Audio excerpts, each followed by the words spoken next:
Assalamualaikum warahmatullahi wabarakatuh. Perkenalkan, nama saya Syarul Ramadan dengan NIM 2022 10242. Di sini saya akan menjawab tugas pertemuan ke-8, yaitu jelaskan tentang pelaku di pasar modal serta instrumen apa saja yang ada di pasar modal. Jadi yang pertama itu investor individu. Ini adalah individu yang berinvestasi dalam saham, obligasi, dana investasi atau instrumen keuangan lainnya. Mereka dapat berpartisipasi di pasar modal melalui perantara seperti pialang saham. Yang kedua, pialang saham. Pialang saham adalah perantara yang membantu investor membeli dan menjual saham dan instrumen keuangan lainnya di bursa saham. Mereka menjalankan perintah perdagangan atas nama klien. Yang ketiga, perusahaan publik, perusahaan yang telah menerbitkan sahamnya di bursa saham dan terdaftar untuk diperdagangkan. Mereka mengumpulkan modal dengan menjual saham kepada investor. Yang keempat, manajer investasi.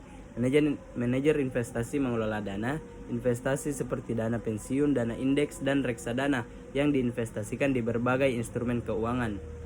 Yang kelima, pemerintah. Pemerintah memiliki peran dalam mengatur dan mengawasi pasar modal serta dapat menerbitkan surat utang dan saham melalui lelang. Yang keenam, lembaga keuangan. Bank, perusahaan asuransi, dan lembaga keuangan lainnya seringkali berpartisipasi dalam pasar modal dengan cara menginvestasikan dana atau menawarkan produk keuangan kepada investor. Yang ketujuh, perusahaan non-publik. Beberapa perusahaan yang belum terdaftar di bursa saham juga dapat mengeluarkan obligasi atau saham swasta untuk mendapatkan modal. Yang kedelapan, analis keuangan. Analis keuangan menyediakan analis dan rekomendasi kepada investor tentang instrumen keuangan dan saham tertentu.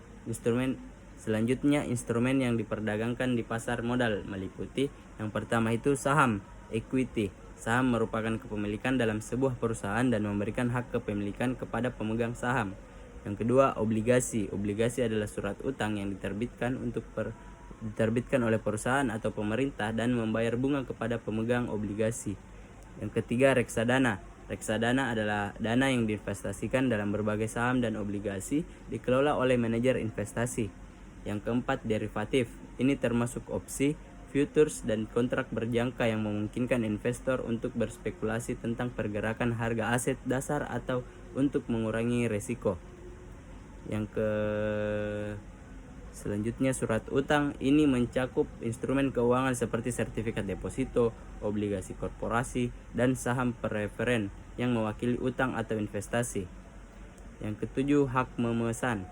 Hak membeli saham atau instrumen keuangan lain dengan harga tertentu dalam jangka waktu tertentu. Pelaku di pasar modal berperan penting dalam menentukan harga dan likuiditas instrumen keuangan serta dalam mengalokasikan modal di berbagai perusahaan dan proyek investasi. Mungkin hanya itu yang dapat saya sampaikan. Sekian. Assalamualaikum warahmatullahi wabarakatuh.